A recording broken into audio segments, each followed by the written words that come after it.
Glory of Indus civilisation. Sindhu घाटी सभ्यता दुनिया की सबसे प्राचीन सभ्यताओं में से खास और अलग थी। मिस्र और मेसोपोटामिया की सभ्यता में राजतंत्र चलता था। वहां के सोशल सिस्टम में अमीर और गरीब के बीच बहुत बड़ा फर्क था, जो उनके इतिहास में साफ नजर आता है। मिस्र शाही लोग ऐशो आराम की जिंदगी जीते थे, लेकिन आम जनता का जीवन नर्क से भी बदतर था। इन सभ्यता में गुलामों का कल्चर था, साथ ही इन्होंने राजनीति और सैन्य विकास भी किया था। लेकिन दूसरी तरफ सिंधु घाटी सभ्यता अलग तरह से विकसित हो रही थी। यहाँ के अमीर और गरीब लोगों के बीच ज्यादा अंतर नहीं था। हाँ, अमीरों के पास कुछ खास रियायतें होती थी, लेकिन यहाँ सोशल सिस्टम को इस तरह डेवलप किया गया था कि बेसिक सुविधाएं सभी के पास हो। और सबसे खास बात, इतना विकास होने के बाद भी सिंधु घाटी के लोगों के पास अपनी कोई सेना नहीं थी।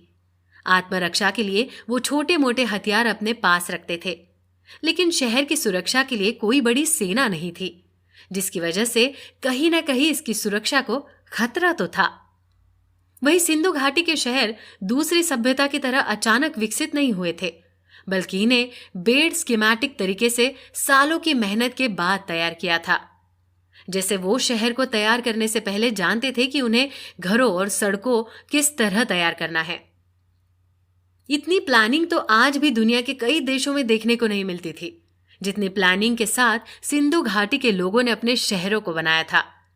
यही नहीं, 4000 साल पहले यूरोप में बाथरूम और टॉयलेट का कल्चर आने से पहले ये सिंधु घाटी में बन चुके थे।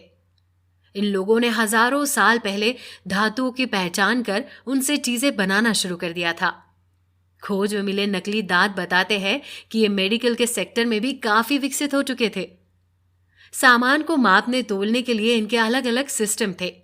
साथ ही इन्होंने व्यापार के लिए 2 पहिया गाड़ी और जहाजों का निर्माण भी शुरू कर दिया था। और ये सब उन्होंने बिना किसी शासक के किया, जो बहुत ही हैरानी की बात है। और आज भी बहुत से स्कॉलर विकसित देश के लिए इस सभ्यता का उदाहरण देते हैं। हाँ, लेकिन क्योंकि सिंधु सभ्यता के लेख प्राचीन भाषा में थे और इन्होंने मिस्र के राजाओं की तरह पिरामिड जैसी आलीशान चीजें नहीं बनवाई, इसलिए इनके अस्तित्व को खोजने में बहुत समय लग गया।